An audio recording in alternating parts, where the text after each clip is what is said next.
En el borde del mapa, más allá de las líneas familiares de América del Norte, hay una tierra que se siente más cercana al mito que a la geografía.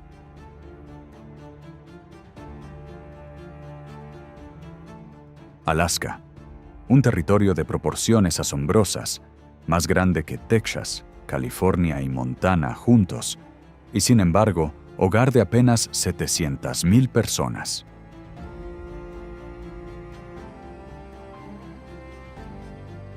Durante gran parte de la historia, este rincón del mundo estuvo aislado del resto, no vacío, sino intacto frente a los imperios externos.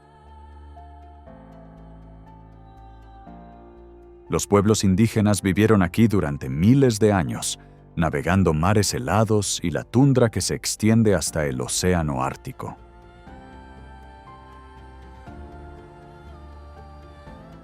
Los primeros forasteros en llegar a estas costas vinieron desde el oeste. Exploradores y comerciantes rusos que cruzaron el estrecho de Bering tras conquistar Siberia. A mediados del siglo XVIII, Vitus Bering, navegando bajo bandera rusa, cartografió esta vasta y desconocida costa. Lo que siguió fue un imperio del comercio de pieles que se extendía desde Kamchatka hasta Kodiak. Surgieron asentamientos en costas remotas. Entre ellos, en el borde boscoso de la isla Baranov, entre picos cubiertos de nieve y un mar inquieto, Sitka llegó a gobernar la América rusa.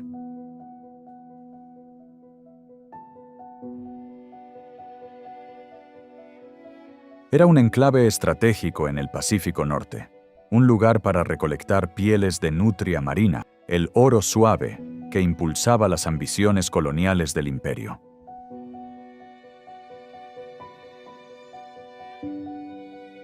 Los habitantes locales, que habían vivido en estas costas durante miles de años, resistieron la ocupación con firmeza. Las tensiones estallaron en 1802, cuando guerreros Tlingit atacaron y destruyeron el asentamiento. Los rusos regresaron 2 años después, retomaron el control y establecieron Nueva Arcángel, la nueva capital de los territorios americanos de Rusia. Pero, para la década de 1860, el control ruso sobre Alaska se estaba debilitando. El comercio de pieles había disminuido y las finanzas del imperio estaban bajo presión. En 1867, el territorio fue vendido a Estados Unidos por $7,2 millones, en lo que más tarde se llamaría la locura de Seward. La transferencia oficial tuvo lugar justo aquí, en la colina Castle Hill de Sitka. Las tropas rusas arriaron su bandera. La de las barras y estrellas se alzó en su lugar.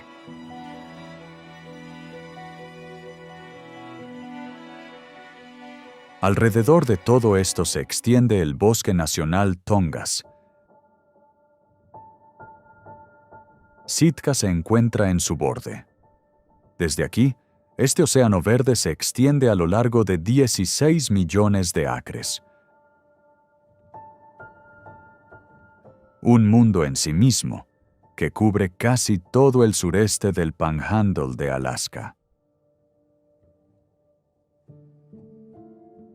Aquí, árboles perennes como el abeto de Sitka y el cedro rojo crecen hasta alcanzar tamaños inmensos, algunos con más de 800 años de edad.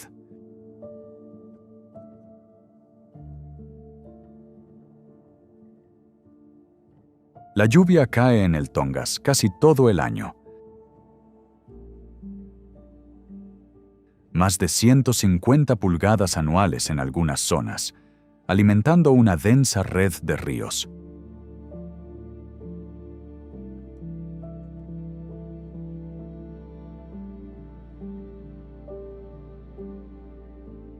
Bajo el dosel, los troncos caídos se convierten en viveros para nuevos brotes, y líquenes y helechos prosperan en la humedad constante.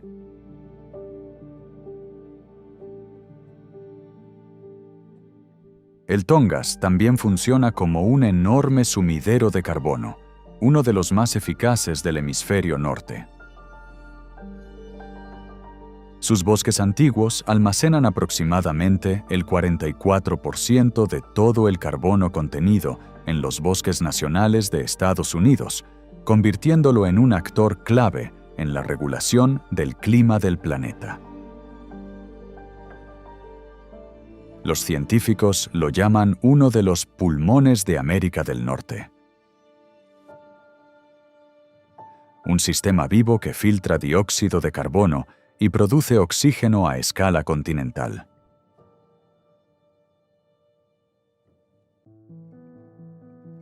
En el Tongas, los árboles son antiguos, pero son los osos quienes mandan. Este bosque les pertenece. Tanto osos negros como osos pardos costeros viven aquí, a menudo a pocos kilómetros unos de otros. Se estima que solo la isla Admiralty alberga unos 1.600 osos pardos, la mayor concentración de América del Norte. Estos grandes mamíferos prosperan aquí, porque el bosque les proporciona todo lo que necesitan. Cada verano, millones de salmones del Pacífico regresan para desovar en los ríos del Tongas. Un solo adulto puede consumir más de 80 libras de pescado al día durante la temporada alta. Cuando arrastran los salmones hacia el bosque para comerlos, los restos se descomponen y liberan nutrientes en el suelo.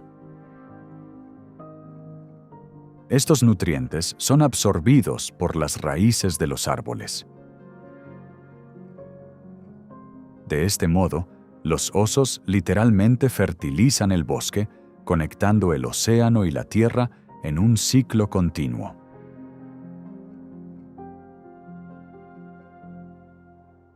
Si los osos son los reyes del suelo del bosque, las águilas calvas dominan el cielo. Ningún otro lugar en la Tierra tiene más que el sureste de Alaska. A lo largo de cada río, sobre cada tronco arrastrado por el agua o rama de abeto, las encontrarás. Es fácil olvidar que esta ave, hoy un símbolo de Estados Unidos, estuvo una vez al borde de la desaparición. A mediados del siglo XX, los pesticidas y la pérdida de hábitat provocaron el colapso de sus poblaciones en la mayor parte del territorio continental estadounidense. Pero Alaska permaneció como un refugio, intacto, remoto y lleno de alimento. Un águila calva adulta puede alcanzar una envergadura de más de 7 pies, y sin embargo apenas pesa unos 10 kilos. Huesos huecos y músculos densos le dan un equilibrio entre gracia y fuerza. Puede detectar un pez desde cientos de pies de altura y lanzarse como una piedra.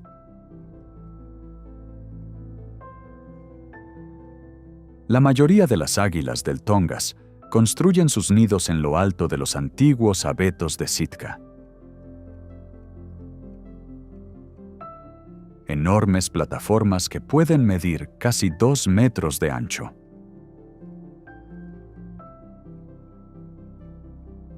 Las parejas suelen permanecer juntas de por vida, volando en círculos sobre el bosque y llamándose entre sí con un grito agudo y resonante.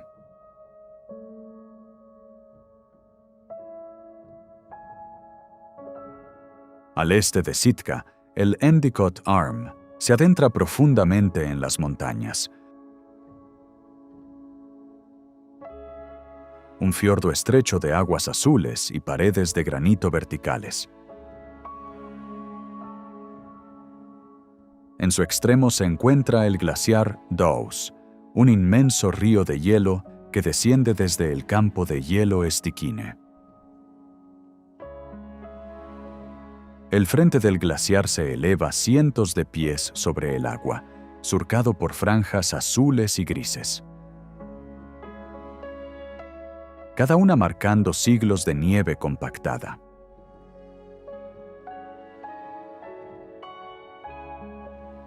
Cuando el glaciar Dowse se fractura, el silencio se rompe. Un bloque de hielo del tamaño de un edificio se desprende y cae al mar.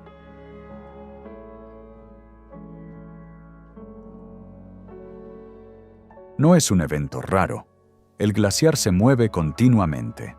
Los icebergs que crea derivan lentamente hacia el mar, mostrando tonos de azul tan intensos que parecen iluminados desde dentro. Las aguas tranquilas albergan focas comunes que crían a sus crías sobre el hielo flotante, lejos de los depredadores.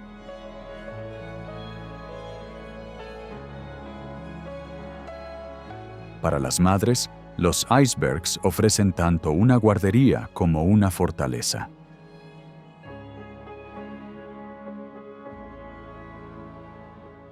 Plataformas seguras donde pueden alimentar a sus crías y descansar sin perturbaciones.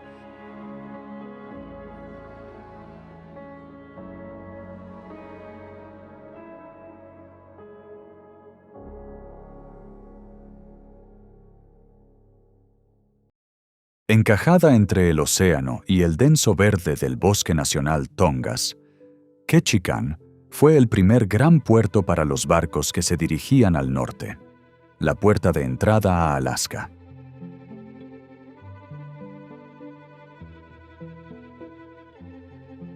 Se encuentra en la isla Revillagigedo, un lugar donde la lluvia casi nunca se detiene y el mar parece estar al alcance de la mano desde cada ventana.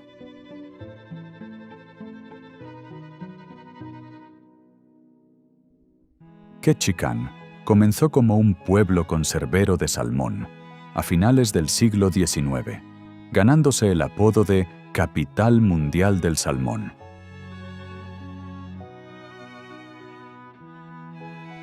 En su apogeo, decenas de plantas bordeaban la costa, llenando el aire con el olor a salmuera y aceite de pescado. La ciudad asciende por la ladera en una maraña de escaleras de madera y pasarelas. Calles húmedas por la lluvia serpentean entre casas coloridas construidas sobre pilotes.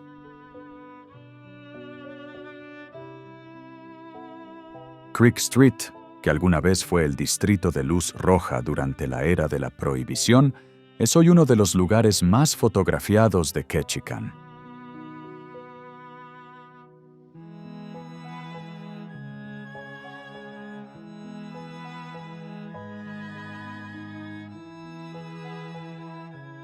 La lluvia forma parte de su carácter. Cae aquí más de 230 días al año.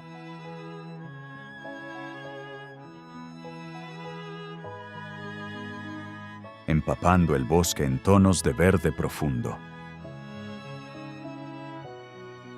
Alimenta todo: el musgo, los ríos de salmón y los imponentes abetos de Sitka que parecen brillar entre la niebla.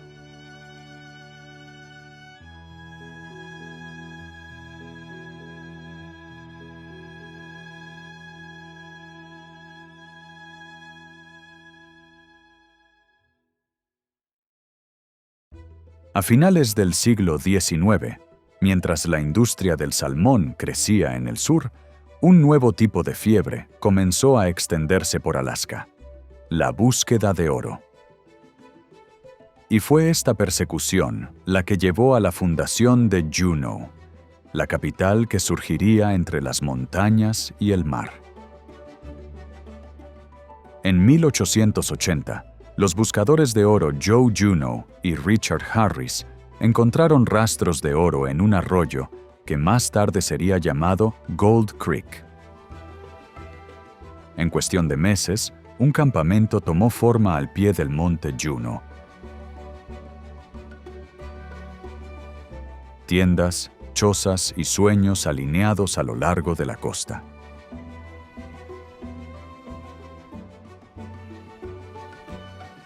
La mina Treadwell, al otro lado del canal en la isla Douglas, surgió poco después. En su apogeo, fue una de las mayores minas de oro del mundo. El auge terminó, pero la ciudad permaneció, prueba de que los cimientos de Juno eran más que simple suerte. Hoy es difícil imaginar aquella fiebre cuando se llega en avión o barco, las únicas formas de entrar o salir.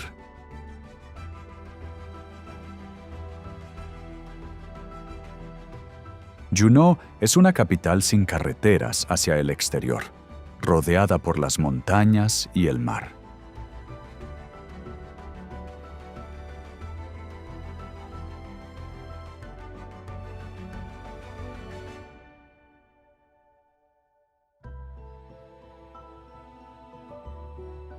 Por encima de la ciudad, las montañas desaparecen bajo un mar blanco ininterrumpido. Este es el campo de hielo de Juneau, uno de los más grandes de América del Norte. Con una extensión de más de 1.500 millas cuadradas, se extiende hasta la frontera con Columbia Británica.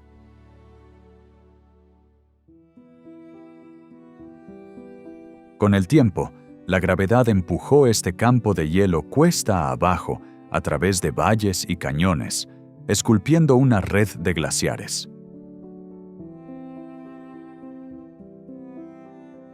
Los científicos han estudiado este paisaje desde la década de 1940. Su trabajo ha revelado cómo este mundo helado responde a un clima cambiante. La mayoría de los glaciares aquí están retrocediendo. Pero hay una excepción, el glaciar Taku.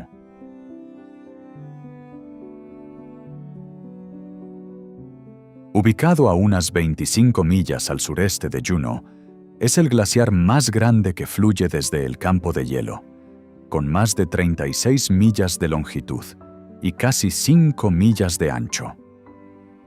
A diferencia de la mayoría de sus vecinos, el Taku avanzó durante gran parte del siglo XX, empujando hacia el fiordo. Sin embargo, alrededor de 2018, los científicos observaron que su frente dejó de avanzar. Un punto de inflexión que marca el inicio de un nuevo capítulo en su larga historia. Un lento retroceso.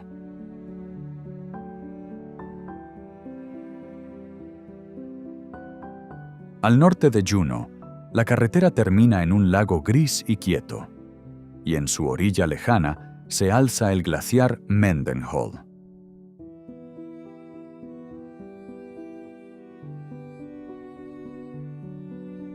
Este río de hielo es uno de más de 3 docenas que fluyen desde el campo de hielo de Juneau, una extensa meseta de nieve que se extiende por las montañas costeras.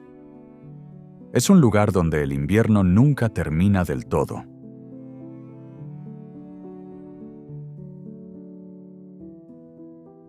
La nieve se acumula año tras año, hasta que la gravedad toma el control y la masa comienza a moverse.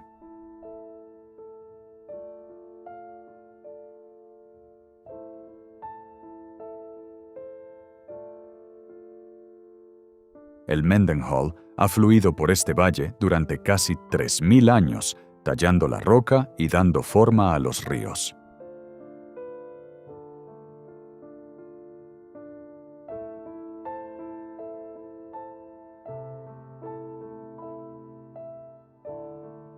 En la base del glaciar, El agua de deshielo forma un lago, y desde los acantilados cercanos ruge la cascada Nugget, un torrente blanco que parece caer directamente desde las nubes.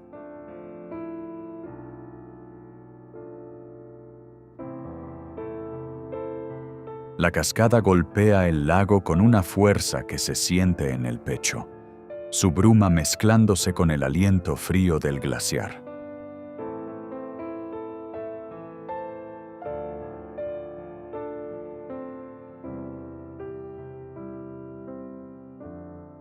El Mendenhall, como la mayoría de los glaciares de Alaska, se está reduciendo más rápido que nunca. No hace mucho, el hielo llenaba todo este valle.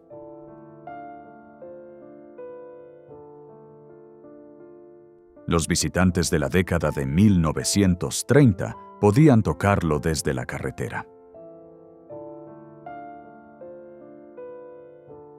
Hoy, el glaciar ha retrocedido más de 1 milla. En el extremo norte del pasaje interior de Alaska, las montañas se cierran hasta dejar espacio para una sola franja de tierra. A finales de la década de 1890, Skagway se convirtió en la puerta hacia la fortuna.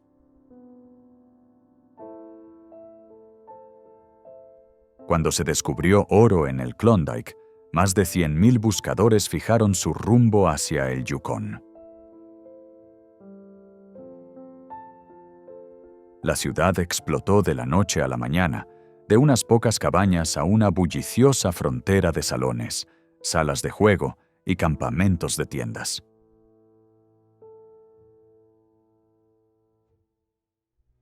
Dos rutas partían desde Skagway, el White Pass y el sendero Chilkoot. Ambas eran brutales, empinadas, frías y mortales. Los hombres transportaban suministros a la espalda, a veces haciendo docenas de viajes solo para mover 1 tonelada de equipo. Pero en 1898, un grupo de inversores vio otra posibilidad, no a pie, sino por ferrocarril.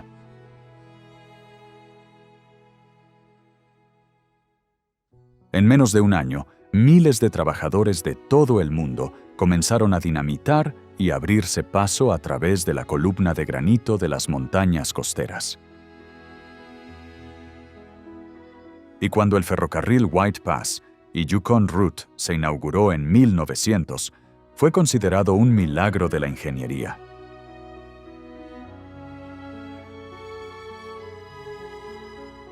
El ferrocarril construido con oro.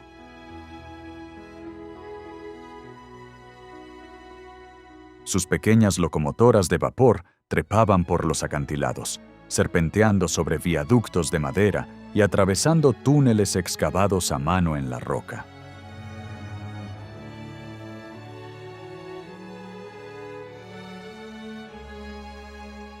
Un siglo después, el ferrocarril sigue funcionando, ya no para mineros, sino para viajeros que buscan seguir la ruta de la historia.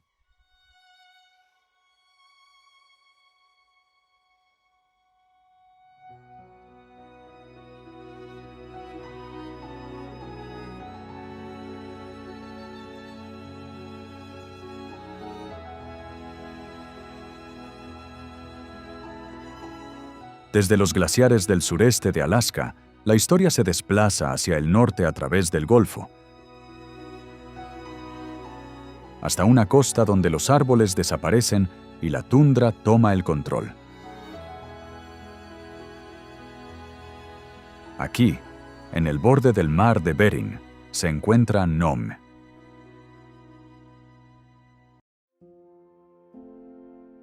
Al igual que Skagway, este asentamiento surgió de la nada, cuando se encontró oro no en las montañas, sino directamente en la playa. La noticia se propagó más rápido que el viento ártico. En menos de 1 año, casi 20,000 personas inundaron esta costa aislada. El oro de Nome no estaba enterrado en profundidad. Brillaba allí mismo, en la arena.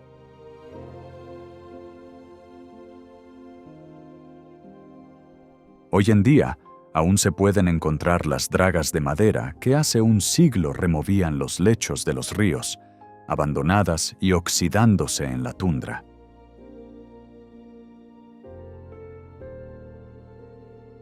Y la antigua carretera Nome Council sigue el rastro de los primeros mineros, pasando junto a ríos que todavía esconden trazas de oro.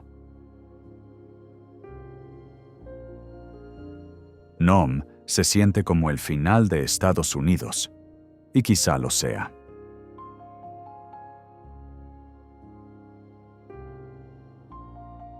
Desde su costa, casi se puede imaginar la curvatura de la Tierra conduciendo hacia Asia.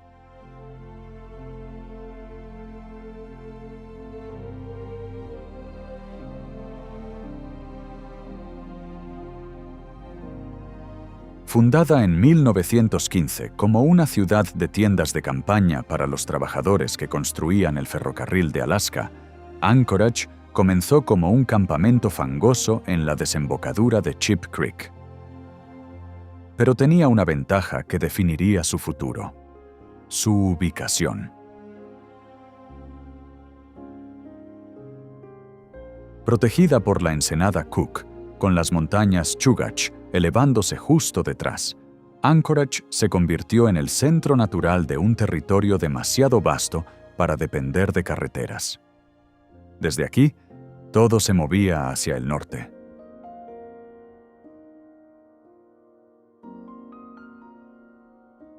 Cuando Alaska se convirtió en estado en 1959, Anchorage ya era su corazón palpitante, aunque uno que pronto aprendió lo frágil que podía ser. El Viernes Santo de 1964, la ciudad fue sacudida por el terremoto más poderoso jamás registrado en América del Norte. Magnitud 9,2. Barrios enteros se derrumbaron. Pero Anchorage se reconstruyó, más fuerte y más rápido de lo que nadie esperaba. Hoy alberga a casi el 40% de la población de Alaska. Y aún así, desde casi cualquier calle se pueden ver picos cubiertos de nieve.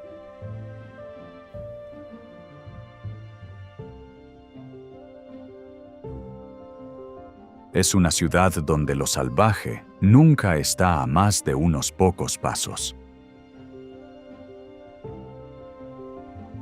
El centro-sur de Alaska se abre a medida que dejamos la ciudad.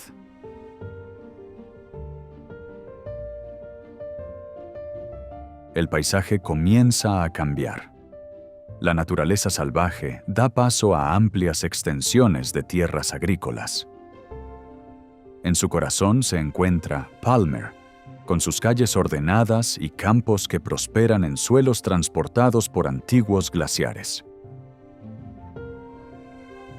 La historia de Palmer comienza en la década de 1930, durante la Gran Depresión, con el proyecto de colonización de Matanuska.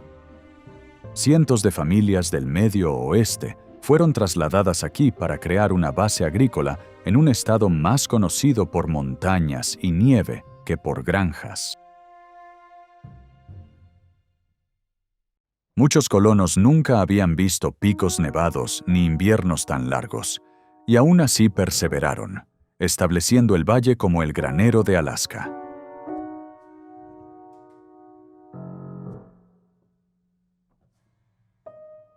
La fuente de vida del valle es el río Matanuska. Sus aguas transportan sedimentos ricos en minerales, haciendo de Palmer uno de los pocos lugares en Alaska aptos para la agricultura a gran escala.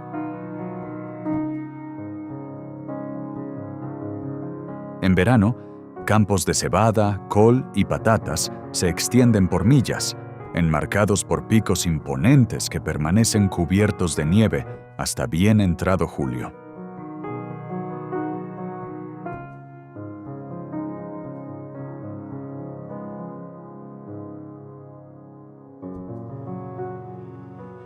Alrededor de Palmer, a la sombra de las montañas Talkeetna, el paso Hatcher alcanza una altitud de unos 3.800 pies, reflejando la riqueza geológica de Alaska y su pasado fronterizo.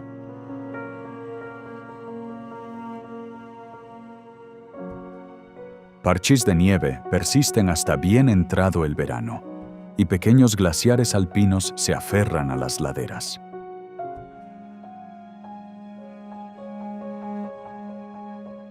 Es una muestra de cómo la naturaleza pasa de tierras bajas a alta montaña en solo unos pocos kilómetros.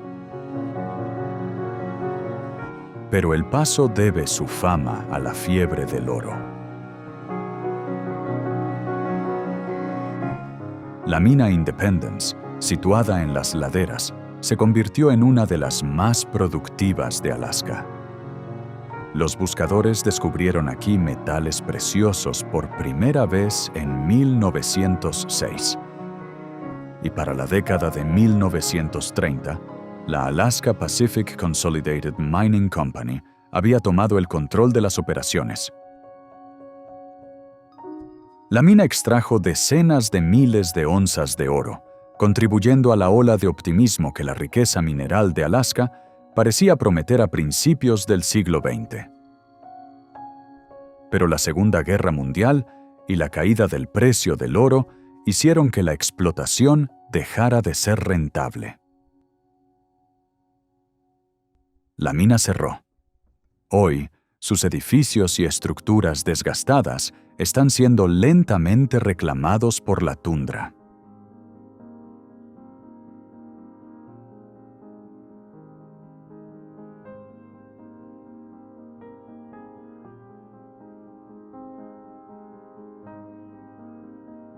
Desde Anchorage, la autopista Seward sigue las curvas plateadas del Turnagain Arm, un largo fiordo con algunas de las mayores mareas del mundo, de hasta 40 pies. Luego, justo más allá del glaciar Portage, la carretera desaparece dentro del túnel conmemorativo Anton Anderson. Un pasaje estrecho perforado directamente a través de la montaña. Con 2,5 millas de longitud, es el túnel de carretera más largo de América del Norte. Al otro lado, Whittier se encuentra en la cabecera del Canal Passage. Una profunda entrada similar a un fiordo que se abre al Prince William Sound. Montañas en 3 lados, océano en el cuarto, y nubes que parecen asentarse permanentemente sobre el lugar. Con más de 250 pulgadas de lluvia y nieve cada año, Whittier es uno de los lugares habitados más húmedos del planeta. El ejército de Estados Unidos lo fundó como base de suministros, construyendo 2 enormes edificios de hormigón: el edificio Buckner y las torres Begich.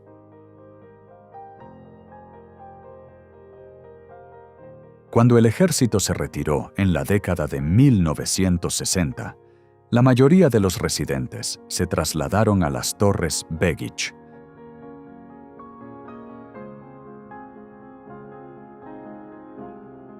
Donde aún hoy vive casi toda la población de Whittier, unas 250 personas.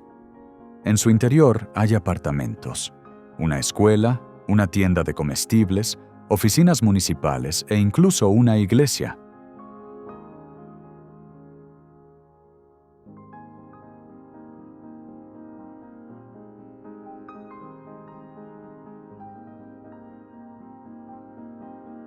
Fuera de la torre, el puerto de Whittier vibra con una mezcla de barcos pesqueros, ferries y embarcaciones turísticas.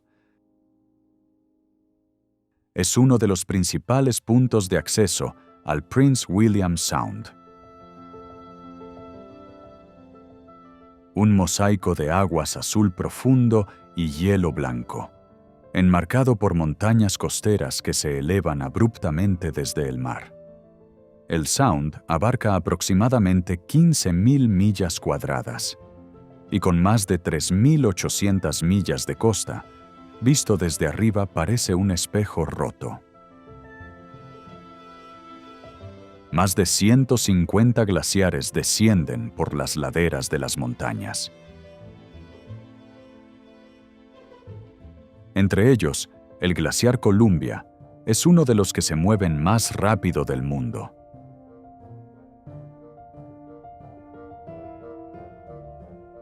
Desde la década de 1980, ha experimentado un rápido retroceso, retirándose más de 12 millas y perdiendo más de la mitad de su espesor. Los científicos estiman que el glaciar Columbia ha liberado miles de millones de toneladas de hielo en el Sound, suficiente para alterar perceptiblemente el nivel del mar local y la composición del propio fiordo.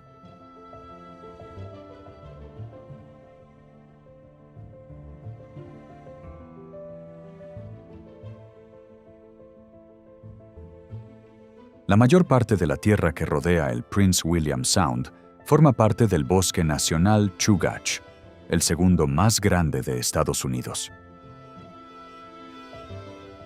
Sus montañas se elevan directamente desde el mar, alcanzando más de 10.000 pies en cuestión de millas, con laderas cubiertas de abetos y cicutas.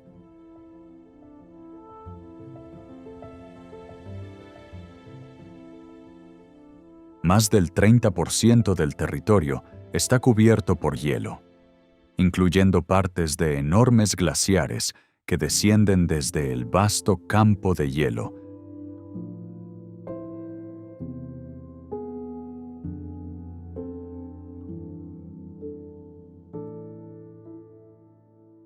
El pueblo Chugach, cuyo nombre lleva el bosque, habitaba estas costas mucho antes de la llegada de los exploradores.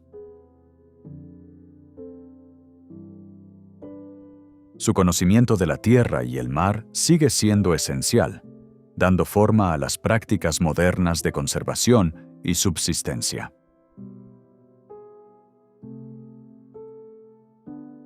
Más tarde llegaron comerciantes rusos, mineros estadounidenses y los constructores del ferrocarril de Alaska, abriendo rutas estrechas a través de un terreno difícil.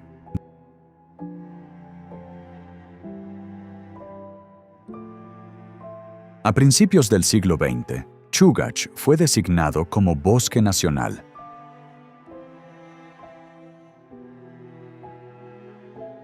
No para la recreación, sino para gestionar madera y recursos minerales.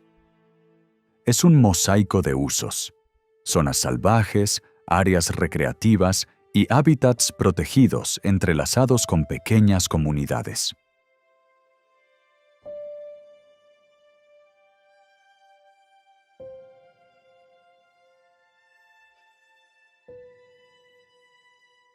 En el extremo oriental del Prince William Sound, rodeado de empinados picos cubiertos de glaciares, se encuentra Valdez. Fundada en 1898, durante la fiebre del oro del Klondike, Valdez nació de la desesperación y el engaño. Promotores en Seattle la anunciaban como la ruta totalmente americana hacia el Yukón, prometiendo un paso fácil a través del cercano glaciar Valdez. Miles llegaron por barco, solo para encontrarse atrapados en una bahía cubierta de hielo, sin un camino viable por delante. Muchos murieron intentando cruzar el glaciar. Otros se quedaron, construyendo un asentamiento en la cabecera del Sound, que se negó a desaparecer. Su ubicación, aunque remota, era estratégica.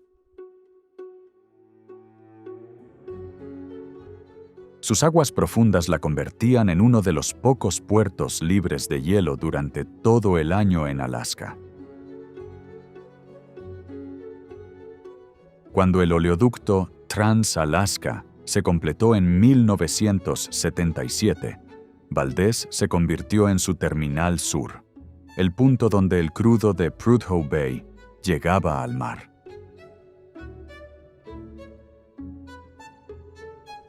Enormes petroleros comenzaron a atracar aquí, transportando el oro negro de Alaska hacia refinerías en todo el mundo.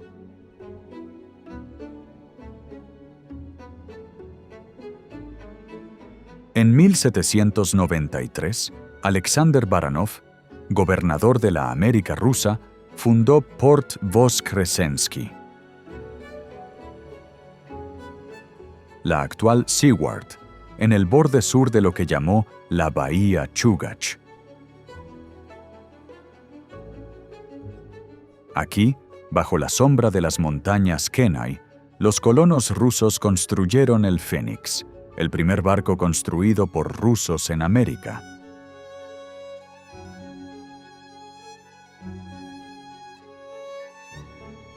Tras la compra de Alaska en 1867, Seward evolucionó lentamente de un puesto comercial estacional a un puerto estratégico.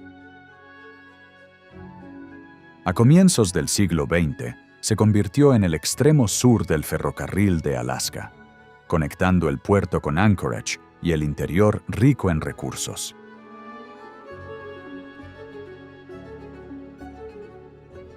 Esta conexión transformó a Seward en una arteria clave para mercancías, minerales y pescado. Y más tarde, para turistas atraídos por paisajes indómitos. Cada verano, sus calles se llenan de visitantes que persiguen la misma sensación que atrajo a Baranov. Esa mezcla de promesa y riesgo que define la costa de Alaska.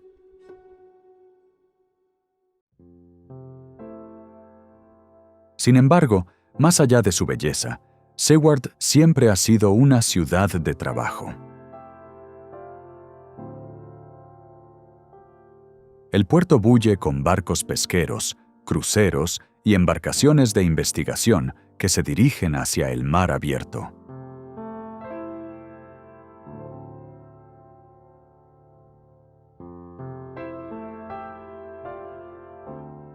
Más allá de Seward, la carretera termina y comienza la naturaleza salvaje. El Parque Nacional de los Fiordos de Kenai, un paisaje moldeado por la constante lucha entre el hielo y el océano. Establecido en 1980, protege casi 670,000 acres de costa escarpada y campos de hielo.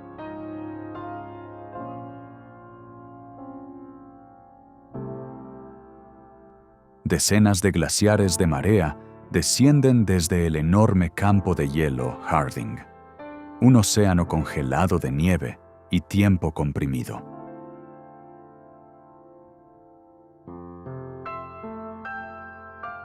Cada uno cuenta una historia diferente.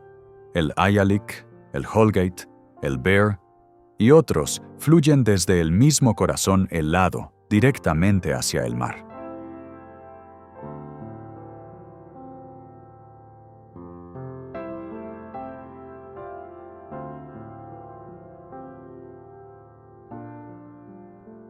En tierra firme, el glaciar Exit, uno de los más accesibles del parque, ofrece una visión del retroceso glaciar que puede recorrerse paso a paso en el tiempo.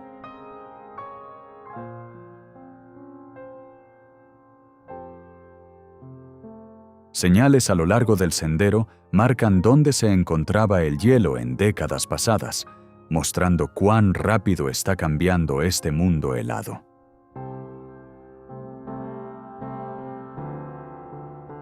el glaciar continúa encogiéndose, su lengua inferior retrocediendo año tras año a medida que aumentan las temperaturas.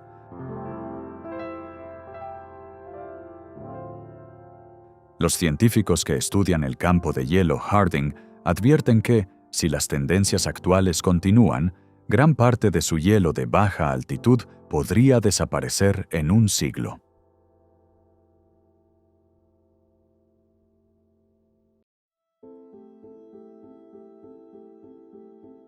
Hacia el sur por la autopista Sterling, la carretera sigue la columna vertebral de la península de Kenai, serpenteando entre bosques hasta volver a encontrarse con el mar. Y donde el asfalto termina y comienza el océano, se encuentra Homer, una ciudad que los locales llaman simplemente el final del camino.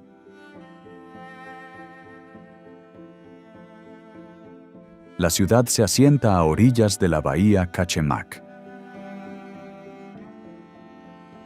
frente a un horizonte de glaciares y picos cubiertos de nieve que parecen estar al alcance de la mano.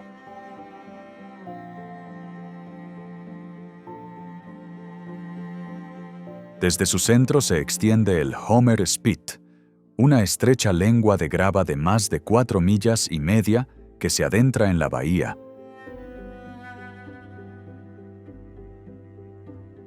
La historia de la ciudad comienza con el carbón. En la década de 1890, buscadores descubrieron vetas en los acantilados cercanos, y un hombre llamado Homer Pennock llegó con sueños de fortuna minera.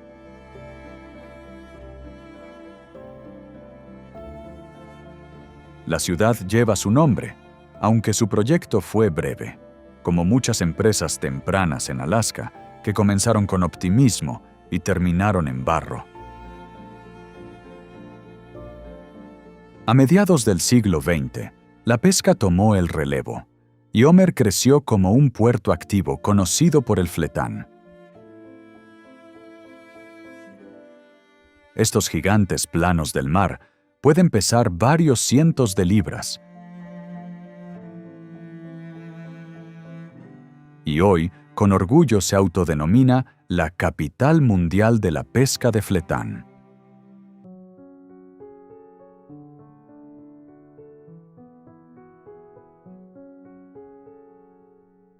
Al norte de Anchorage, la carretera deja la costa y se adentra en el corazón de Alaska. Aquí se encuentra el Parque Nacional Denali, la joya más preciada de la naturaleza salvaje de Alaska, donde la inmensidad se extiende hasta donde alcanza la vista. Establecido en 1917, no fue creado para entretener, sino para proteger. Para preservar un santuario para la fauna y los campos de hielo de la cordillera de Alaska. En el centro del parque se alza Denali, el pico más alto de América del Norte, con 20.310 pies. Su enorme cumbre domina el horizonte.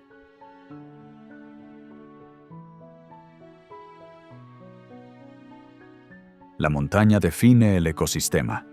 Las líneas de nieve cambian con las estaciones, los ríos crecen y disminuyen, y la vida silvestre se desplaza en respuesta a un terreno en constante transformación.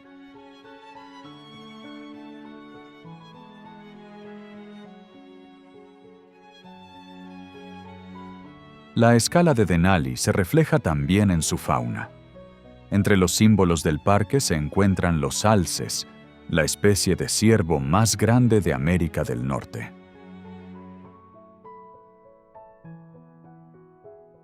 Su tamaño, los machos pueden superar las 1.500 libras, los convierte en habitantes imponentes pero elegantes del parque.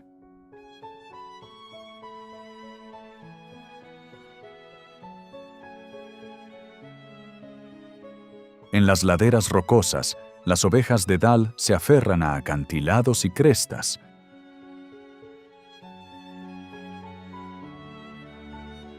Estos ágiles habitantes de montaña se mueven por terrenos escarpados con un equilibrio sorprendente.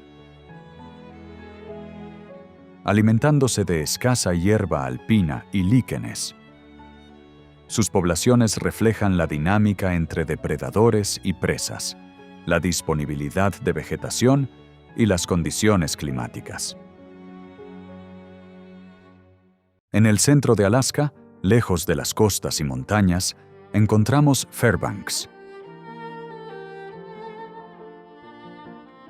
una ciudad construida sobre permafrost.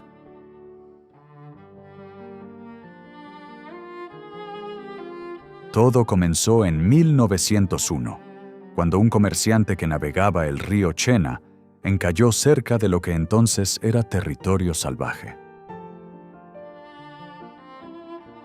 Días después, se descubrió oro en las cercanías, y en cuestión de meses, tiendas de campaña y cabañas de madera llenaron las orillas del río.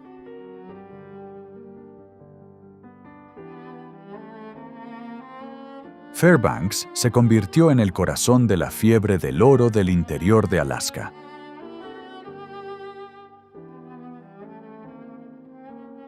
Un centro de suministros para los mineros que se adentraban en el valle del Tanana.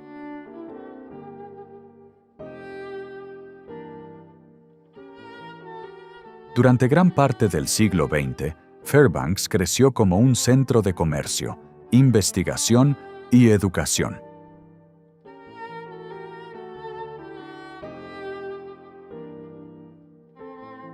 Los inviernos aquí son largos y extremadamente fríos, con temperaturas que a menudo descienden por debajo de menos 40 grados Fahrenheit.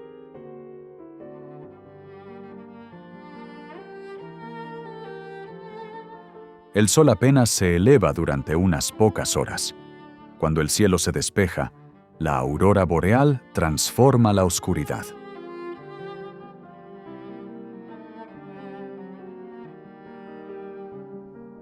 Fairbanks se encuentra bajo uno de los mejores cinturones de observación del planeta.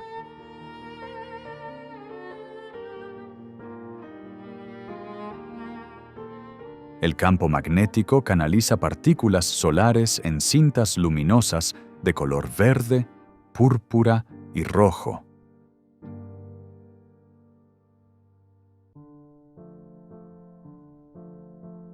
Al norte de Fairbanks, la carretera se estrecha, los árboles comienzan a dispersarse y la civilización desaparece en el retrovisor. Aquí comienza la carretera Dalton, un tramo de 414 millas de grava y hielo que atraviesa la naturaleza salvaje hacia el océano Ártico.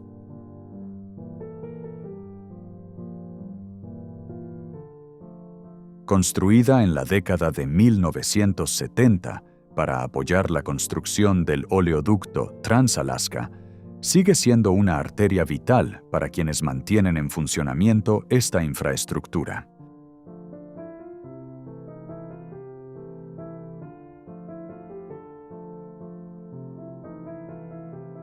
La Dalton no es una carretera común. Los camioneros la llaman la Haul Road y la recorren todo el año entre nieve, aguanieve y niebla.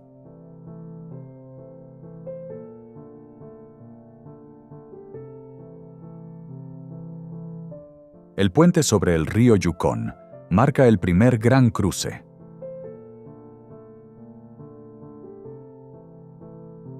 El único puente sobre este río en Alaska.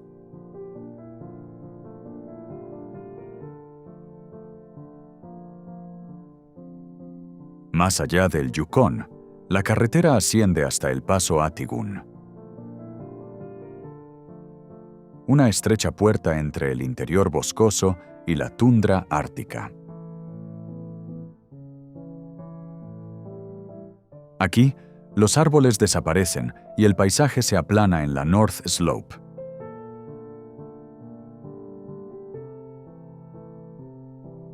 Una llanura fría y azotada por el viento que parece extenderse sin fin. El permafrost se encuentra justo bajo la superficie y durante la mayor parte del año el suelo permanece congelado. Al final de la carretera Dalton, el camino termina, no con una señal, sino con el mar. Más allá de los campos petrolíferos de Prudhoe Bay, el océano Ártico se extiende hacia el polo. Y más al oeste, a lo largo de esa misma costa helada, se encuentra Utqiagvik,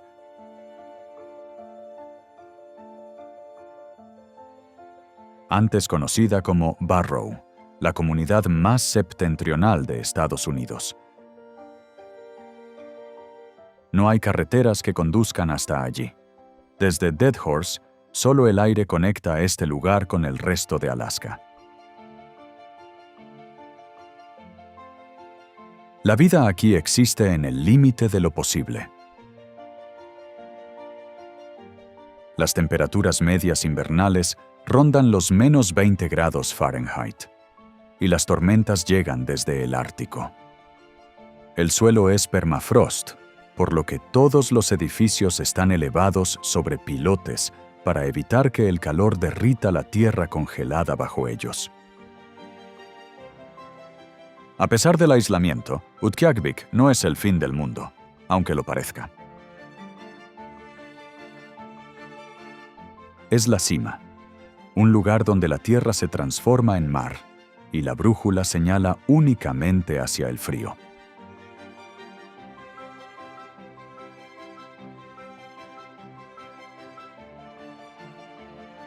Mientras tanto, en la costa sur, se estima que unos 2.200 osos recorren el Parque Nacional Katmai, prosperando gracias a uno de los festines estacionales más abundantes de la naturaleza: la migración del salmón.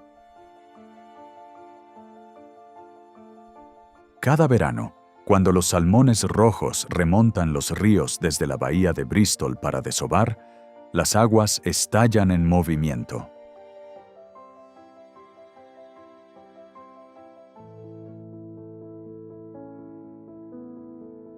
El lugar más famoso de todos es Brooks Falls, donde decenas de osos pardos se congregan para pescar en la misma cascada, cada uno con su propia estrategia. Algunos permanecen de pie en medio de la corriente. Otros esperan bajo la caída para atrapar a los pocos que logran escapar.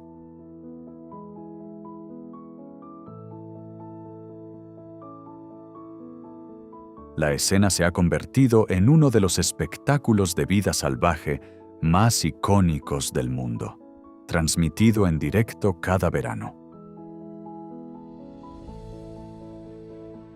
Pero en persona, el espectáculo se siente más primitivo que pintoresco. Los osos, enormes y tranquilos, se mueven con una confianza ancestral. Se alimentan hasta acumular suficiente grasa para sobrevivir el largo invierno de hibernación, cuando se retiran a madrigueras excavadas en colinas volcánicas.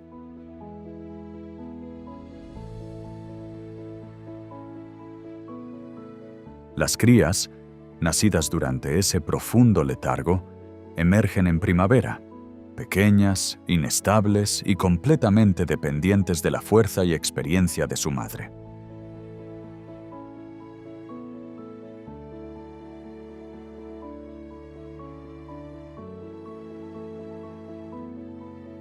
Desde los valles volcánicos de Katmai, el mapa se inclina hacia el este a través del estrecho de Shelikof, hacia una isla escarpada.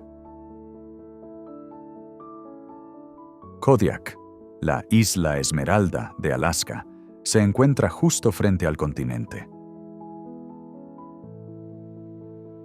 Envuelta en niebla, abetos y el sonido constante del oleaje.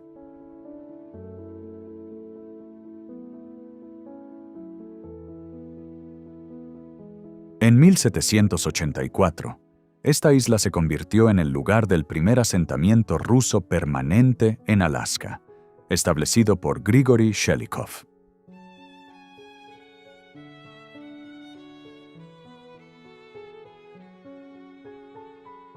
Tras la compra de Alaska en 1867, Kodiak pasó lentamente a ser un enclave pesquero estadounidense, con sus puertos llenándose de conserveras y barcos en lugar de naves de comerciantes de pieles.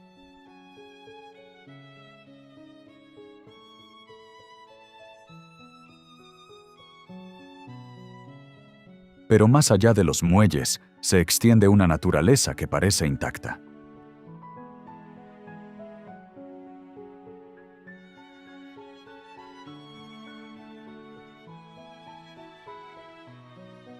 Y aquí vive su habitante más famoso, el oso pardo de Kodiak.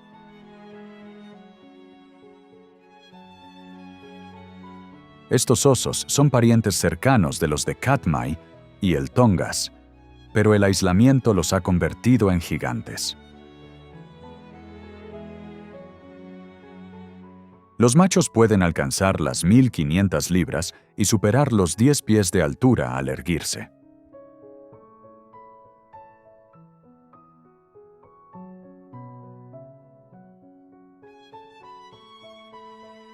A pesar de su tamaño, se mueven con una agilidad que parece imposible para tal masa.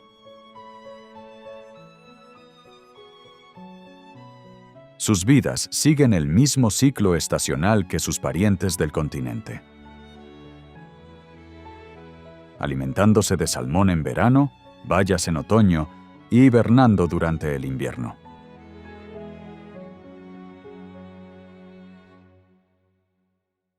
Más allá de Kodiak, Alaska se fragmenta.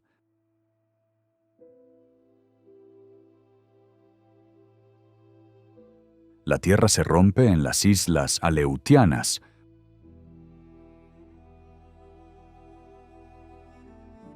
una vasta cadena de más de 300 islas volcánicas que se arquean hacia Asia.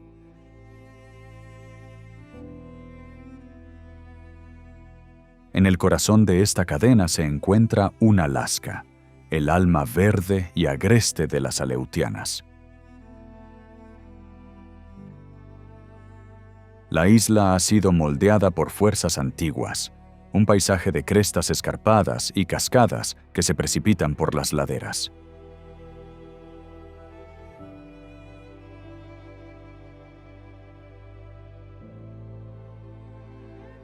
Las hierbas cubren colinas sin árboles, cambiando de esmeralda a tonos bronce con las estaciones.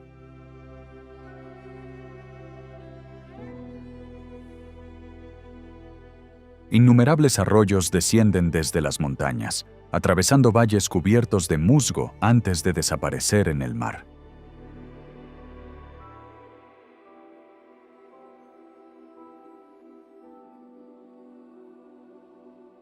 La costa se pliega sin fin, en calas, ensenadas y bahías con nombres que reflejan tanto raíces rusas como Unangan.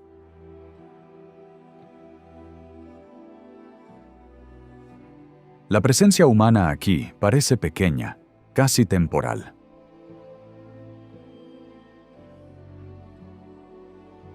La ciudad de Dutch Harbor ocupa solo una esquina de la isla, empequeñecida por las montañas y el clima.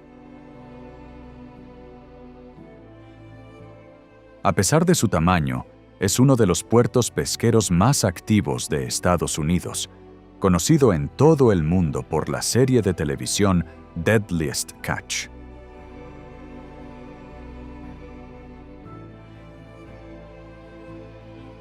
Las flotas del puerto capturan millones de libras de abadejo y cangrejo del mar de Bering cada año.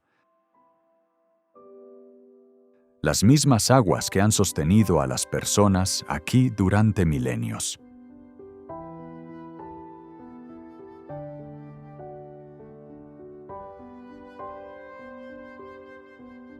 Al final, Alaska es un recordatorio de que el planeta aún guarda rincones donde el mundo moderno se desvanece en un murmullo lejano. Esta es una tierra que resiste el control.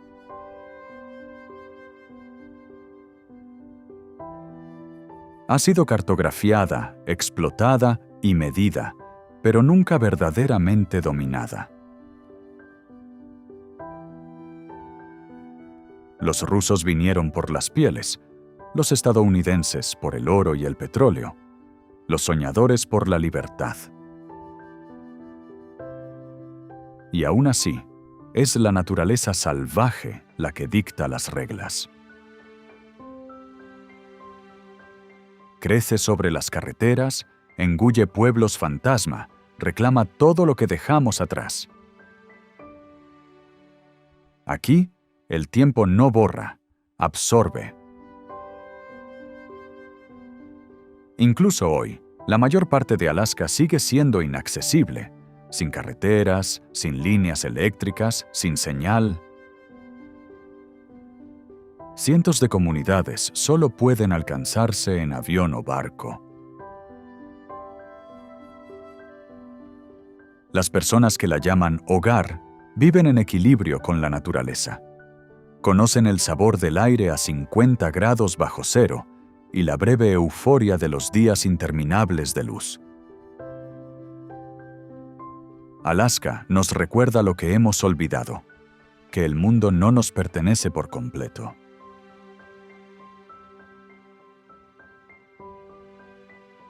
No es un lugar que se conquista, sino uno que se aprende a respetar.